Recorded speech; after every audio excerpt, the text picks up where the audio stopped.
오늘 하나님 말씀은 전도서 8장의 말씀, 빛나는 얼굴, 하나님께서 행하시는 일, 이러한 내용으로 하나님의 은혜를 나누고 싶습니다. 본문 말씀 전도서 8장 17절 말씀에 보면 쉬운 성경에 이렇게 기록되어져 있습니다. 나는 하나님께서 하시는 모든 일을 살펴보았다. 그러나 그 누구도 해 아래서 되어지는 것을 다 깨달을 수는 없다. 사람이 제 아무리 깨우치려고 노력해도 그 의미를 발견하는 것은 어렵다. 혹 지혜로운 사람이 자신을 안다고 말할지 모르지만 사실 안다고 할 수 없다. 이렇게 말씀하고 있습니다. 사람이 아무리 지혜로워도 자신도 알 수 없고 세상 일도 알기가 어렵다. 더군다나 자기가 아무리 깨우치려고 노력을 해도 그 의미를 발견하는 것은 더군다나 하나님께서 행하시는 일을 우리가 이 세상에 일어나는 여러 가지의 일들을 다 살펴보아도 하나님의 그 깊으신 뜻을 다 깨달을 수가 없다. 이렇게 말씀합니다. 어떻게 보면 당연한 내용입니다. 우리가 알고 있는 것, 또 알 수 있는 것들도 엄연한 한계가 있음을 고백을 합니다. 철학에 보면 인식론이라고 하는 주제가 있습니다. 내가 어떻게 알 수 있는가? 내가 어떻게 사물을 알 수 있는가? 내가 어떻게 진리를 알 수 있는가? 어떻게 인식할 수 있는가? 그런 것을 주제로 담고 있는 내용인데, 예를 들면 나라는 사람이 누군가라고 할 때 일반적으로는 주민등록증을 보거나 운전면허증을 보거나 혈연관계, 누구의 자식이다, 누구의 아내다, 누구의 남편이다, 이렇게 해서 그 사람을 알려고 하죠. 그런데 주변적인 것들의 정보를 통해서 참된 나 자신을 알 수 있는 것은 아니죠. 이런 것처럼 나 자신을 안다고 하는 것 자체도 좀 깊이 생각을 해보면 그렇게 간단한 문제가 아닙니다. 하물며 전도서에서 나타나는 수많은 일들, 그러한 일들을 알지 못한다라고 하는 고백은 어떻게 보면 정직한 답변이고 정직한 고백이 아닌가 싶습니다. 오늘 본문 말씀 1절에 보아도 이렇게 기록되어져 있습니다. 누가 사물의 이치를 깨우쳤는가? 그 사람의 지혜는 얼굴에 광채가 나게 하나니 그 얼굴에 사나운 것이 변하느니라. 이러한 말씀이 있습니다. 그러니까 세상살이를 살면서 가장 현명하고 복된 일이 뭐냐? 그것은 사물의 이치를 아는 거죠. 이 세상에 있는 모든 이치들을 깨우치는 것, 그리고 그 변화무쌍한 이치들 가운데 내가 현명하게 살아가는 삶의 지혜를 누리는 것, 그것이 대단히 중요한 것이라고 할 수 있습니다. 그러한 과정에 사람의 지혜는 얼굴에 광채가 나게 한다. 쉬운 성경에는 이렇게 기록되어져 있습니다. 지혜는 사람의 안색을 밝게 하여 찡그린 얼굴을 바꾸어 준다고 했습니다. 그러니까 세상에 일어나는 모든 일들이 찡그린 일들이 많은데 사물의 이치를 깨우치면 그 모든 것들을 다 섭렵하면 안색이 밝게 변한다는 거죠. 세상을 살다 보면 수많은 얼굴들이 있습니다. 제가 며칠 전에 발견한 있는데 노안이 와서 눈이 좀 이렇게 잘 안 보이죠. 그러니까 어떤 거를 보더라도 좀 이렇게 얼굴을 찡그린 듯 하게 보게 됩니다. 그런데 우연치 않게 거울을 봤는데 밑으로 내려볼수록 이마에 주름살이 이렇게 생기는 거예요. 그리고 이제 위로 이렇게 보니까 주름살이 좀 펴지는 것을 우연치 않게 보게 됐어요. 사람이 나이를 먹으면 얼굴에 책임을 져야 된다는 말도 있지 않습니까? 시력이 안 좋아서 눈을 찡그리면서 그것이 세월이 많이 흐르면 이마에 주름살이 생길 수도 있겠죠. 때로는 사나운 얼굴이 될 수도 있을 겁니다. 그런데 그렇게 변하는 얼굴 가운데에 어떤 사람은 얼굴에 온화한 모습이 있는 사람이 있습니다. 어떤 사람은 얼굴에 광채가 나는 경우가 있습니다. 어저께도 제가 어렸을 때 저희 딸을 찍어준 사진을 보면서 집사람과 같이 그런 얘기를 했죠. 아이고, 이때는 이렇게 예쁠 수가 있을까? 얼굴에 광채가 난다. 그런 이야기를 몇 차례 나눈 적이 어렴풋이 기억이 납니다. 사람의 얼굴에 근심이 사라지고 온화한 모습이 있고 얼굴에 광채가 나는 것. 그거는 어느 정도 노력으로 될 수도 있는 거지만 다른 측면에서 보면 그 사람의 본래적인 선함, 그러한 선한 것들이 우리의 그 내면을 걸쳐서 외면으로 드러날 때 나타나는 온화함, 평안함, 얼굴의 광채. 세상을 살면서 왜 근심거리가 없겠습니까만 그럼에도 불구하고 그 뭔가 그 환한 얼굴이 아닌 찡그린 얼굴이 아닌 그 내면에서 나오는 온화한 밝은 모습이 있을 수 있는 거죠. 결국은 이러한 것들이 어디서 나올까? 이 세상의 사물의 이치를 깨우치는 지혜에서 나올 수도 있지만 신앙적으로 이해를 하자면 하나님께서 나에게 부어주시는 평안함과 은혜, 하나님께서 나에게 베풀어 주시는 하나님의 하시는 일, 그것들이 나의 얼굴을 통해서 드러난다. 하나님의 은혜의 산물이다. 이렇게 이해할 수도 있을 줄 압니다. 마태복음 17장에 보면 예수님께서 변화된 모습이 나옵니다. 성경에 보면 이렇게 기록되어져 있습니다. 저희 앞에서 변형되사 그 얼굴이 해같이 빛나며 옷이 빛과 같이 희어졌더라. 왜 예수님의 모습이, 얼굴이, 옷이 이 세상에 없는 그 찬란한 빛이 비춰졌을까? 때에 모세와 엘리야가 예수로 더불어 말씀하시는 것이 저희 제자들에게 보여졌다고 했습니다.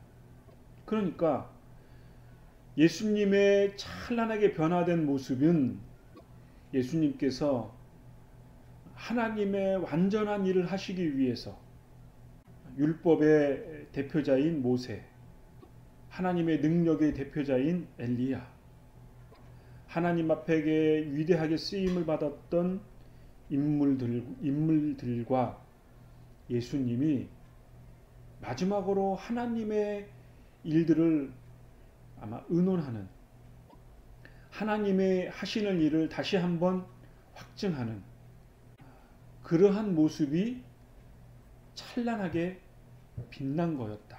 이때에 빛난 구름 속에서 소리가 나서 가로되 이는 내 사랑하는 아들이요 내 기뻐하는 자니 너희는 저의 말을 들으라. 이 땅에 있는 모든 인생들이 예수 그리스도의 말씀을 들어야 한다. 그럴 때에 우리 인생의 모습이 변하고 하나님의 영광이 임한다. 이 땅에 없는 찬란한 영광의 빛이 이러한 내용을 우리에게 말씀하신 바가 아닌가 생각이 되어집니다. 우리의 삶이 예수님의 변화산의 변형된 모습처럼 변하지는 않을지라도 적어도 하나님이 나에게 주시는 은혜의 산물로서 나타나는 얼굴에 안색이 변하는 그러한 은혜의 삶이 있게 되어지기를 간절히 바랍니다.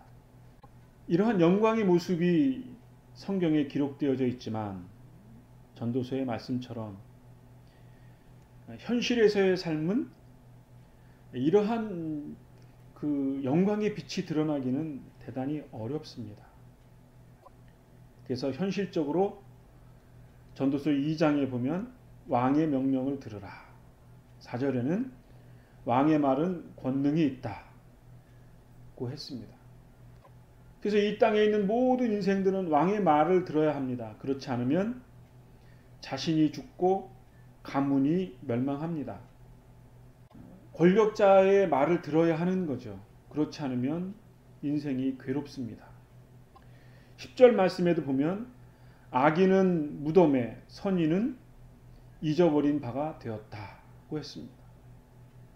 15절의 말씀에 보면 해 아래서 이것이 항상 함께 있을 것이다 하고 했고 17절에는 하나님의 모든 행사를 살펴보니 사람이 아무리 애써 궁구할지라도 능히 깨닫지 못하나니 지혜자가 아노라 할지라도 능히 깨닫지 못하리로다.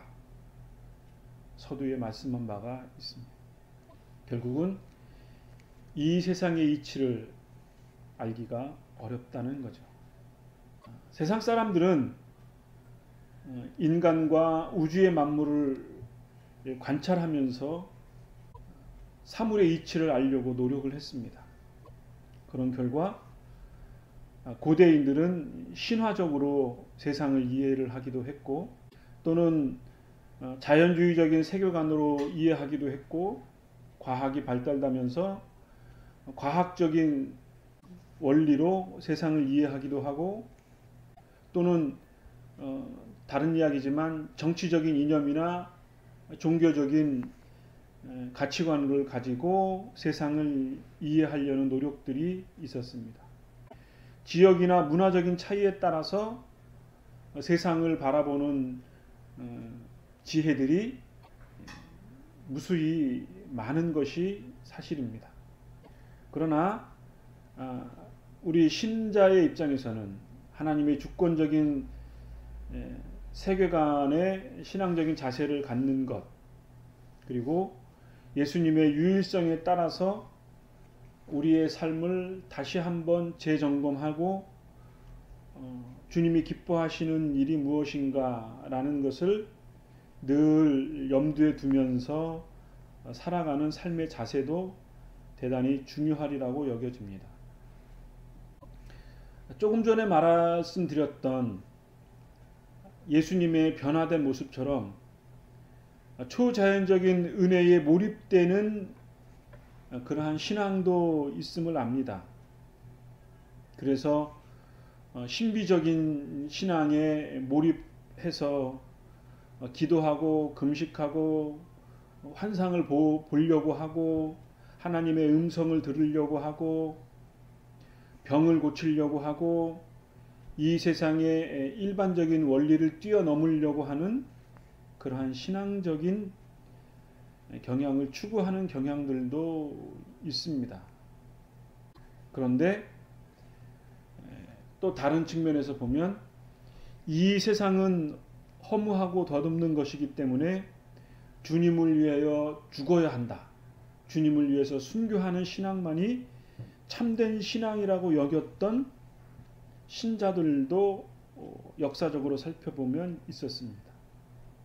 그래서 자발적인 순교를 하는 그러한 신앙 형태도 있었습니다. 이러한 다양한 삶의 처세들이 있을 수 있지만 전도서의 말씀처럼 전도서의 주제가 이 세상의 이치를 다 살펴보아도 허무하다 라고 말하는 것인데, 아마도 인생을 살면서 최종적인 삶의 문제를 아마 탐구한 것이 아닌가 싶습니다. 한편으로 보면 이러한 것들을 다 뛰어넘고 초연해서 이런들 어떠하리 저런들 어떠하리 라고 노래했던 그러한 시인처럼 현실적인 문제에 적절히 대응하면서 살아가는 경우도 있을 수 있으리라고 생각됩니다. 세상을 살면서 원대한 꿈을 꾸고 거기에 매진하면서 살다 보면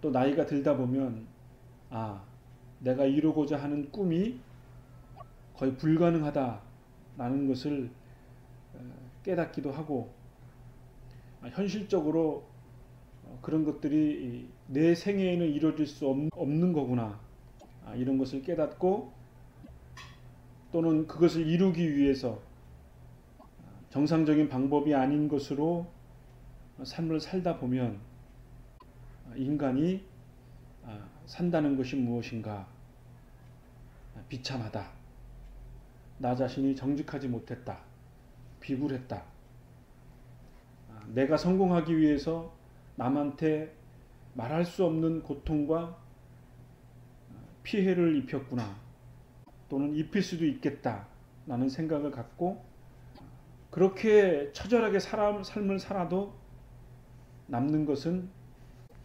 허무구나 라는 것을 깨달을 수 있다는 거죠.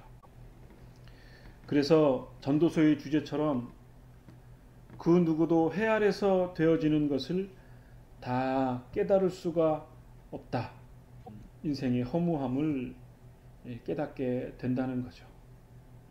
이 세상을 살다 보면 현실과 이상의 문제는 언제든지 갈등을 겪게 됩니다. 현실을 따르자니 괴롭고 이상을 따르자니 불가능한 그러한 모습 속에서 늘 갈등을 하는 것이 연약한 인간임을 고백을 합니다. 이렇게 현실에 매몰되면 우리는 내가 비참하다 라는 것을 알게 된다는 거죠. 칼빈이라고 하는 종교개혁자의 말처럼 하나님을 알지 않고는 인간을 알 수 없다. 하나님이라고 하는 큰 거울을 놓고 나 자신을 비춰보면 나의 그 비참한 모습을 발견하게 된다는 거죠. 그리고 나의 비참함을 살펴본 후에 그 위대하신 하나님의 모습을 바라보면서 그분의 모습대로 살아갈 수 없을까? 그분이 기뻐하시는 삶을 살아갈 수 없을까? 그렇게 삶을 다시 한번 점검해 볼 수도 있는 것이 신앙이라고 하는 거죠. 또 신자의 삶의 자세가 아닌가 생각이 되어집니다. 한동안 화제가 되었던 가나안이라는 말이 있습니다. 어느 연구 보고서에 따르면 가나안 인구가 한국에만 해도 한 100만 정도가 된다고 하기도 하고, 적어도 50만에서 한 7, 80만은 된다고 생각이 되어집니다. 이 가나안이라는 말은 절대로 교회에 안 나가는 사람이라는 의미랍니다. 교회에 출석은 안 하지만 옛날에 신앙생활을 했던 습관이 있어서 교회는 나가지 못하고 교회에 실망을 해서 교인들과 적극적인 유대관계를 맺기를 터부시하고, 그렇다고 또 세상에 나가서 이교도처럼 살 수는 없고 어정쩡한 기독교인, 어떤 신학자가 말한 것처럼 예수님은 좋지만 교회에 적극적으로 나가는 것은 싫어하는 부류, 성경의 윤리적인 내용의 말씀은 좋지만 교인의 삶을 보고 실증을 느껴서 적극적인 기독교적인 삶을 살기를 주저하는 모습. 이러한 모습을 가나안 교인이라고 합니다. 이런 이면에는 사람에 대한 실망감 때문에 서두에 말씀드렸던 사물의 이치 또는 그것과 연관돼서 사람들과의 관계의 이치, 그러한 것들을 우리가 현명하게 깨우치지 못해서 사람을 싫어하고 때로는 사람을 경멸하는 듯한 태도, 복잡한 지금의 우리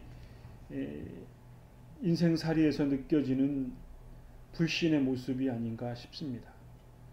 어저께 인터넷을 보니까 아마도 중국 같은데 어떤 할머니가 밥이라고 하는 개를 키웠답니다.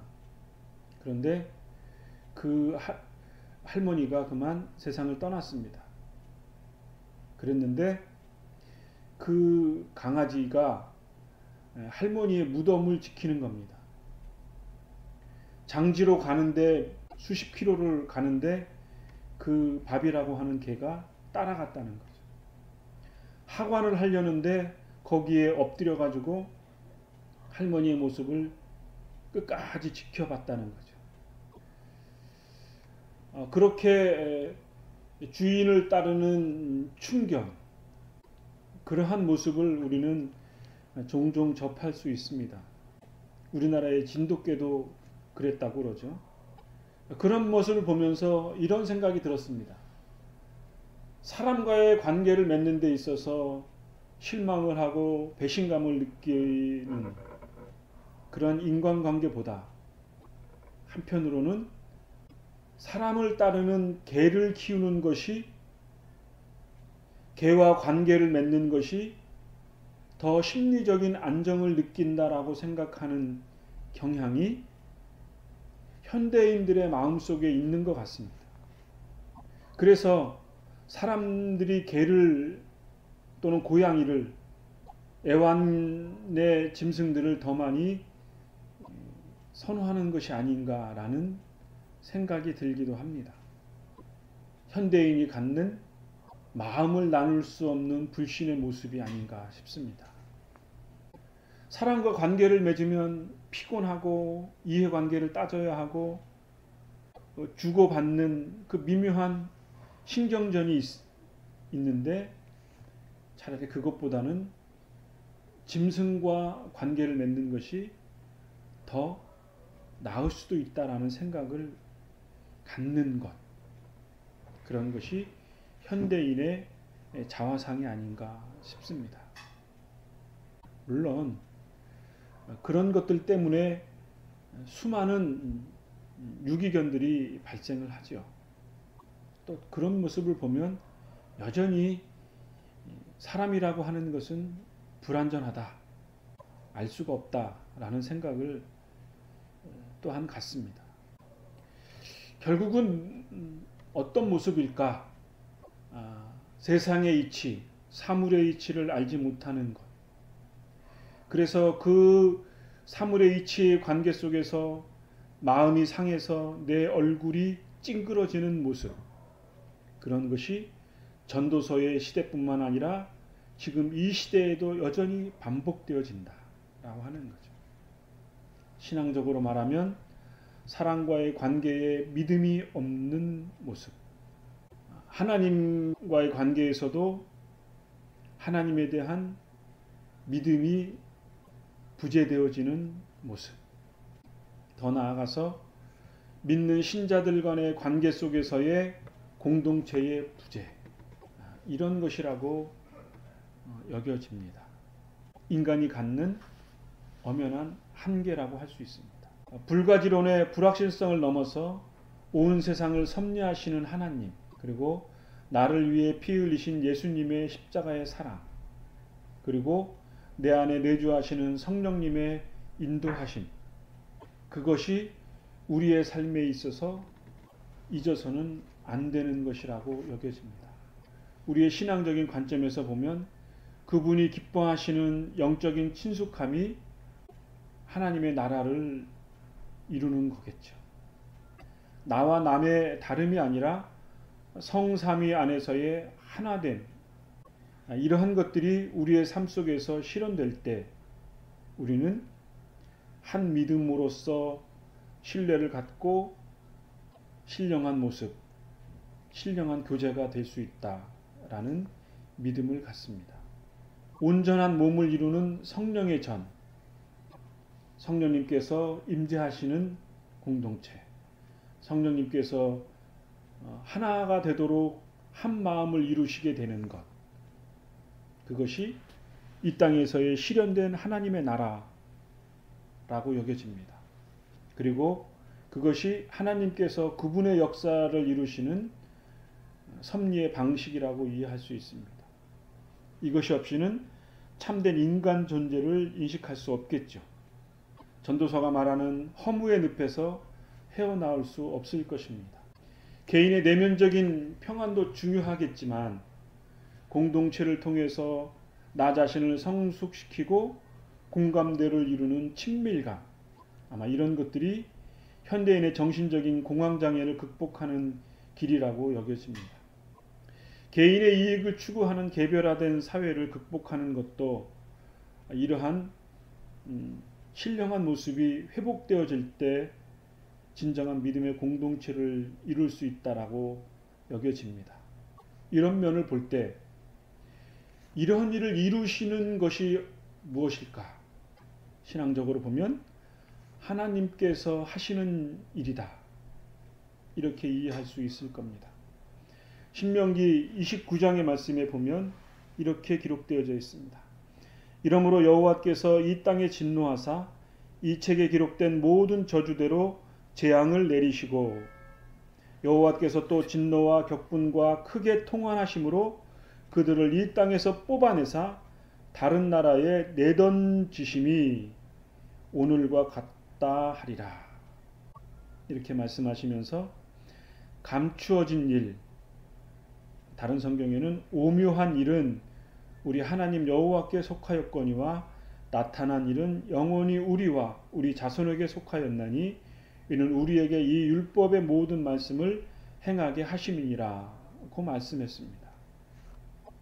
하나님의 율법의 말씀대로 순종하며 살아가면 하나님이 이스라엘 백성들을 복되게 하시고 하나님의 역사를 이루시지만 하나님의 뜻에 거역하면 이 땅에서 뽑아내시고 다른 나라에게 내던져 버리시겠다는 말씀인 거죠.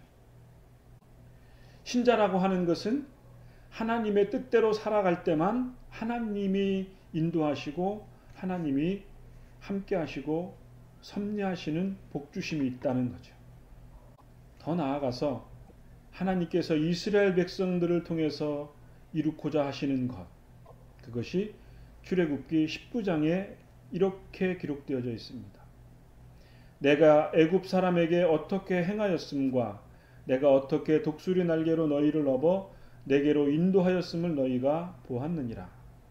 세계가 다 내게 속하였나니 너희가 내 말을 잘 듣고 내 언약을 지키면 너희는 모든 민족 중에서 내 소유가 되겠고 너희가 내게 대하여 제사장 나라가 되며 거룩한 백성이 되리라 고 말씀했습니다. 그러니까 하나님께서 이스라엘 백성들을 택하시고 제사장 나라가 되게 하고 거룩한 백성이 되게 하심으로 이 땅의 모든 민족의 11조로 삼으셨다는 거죠.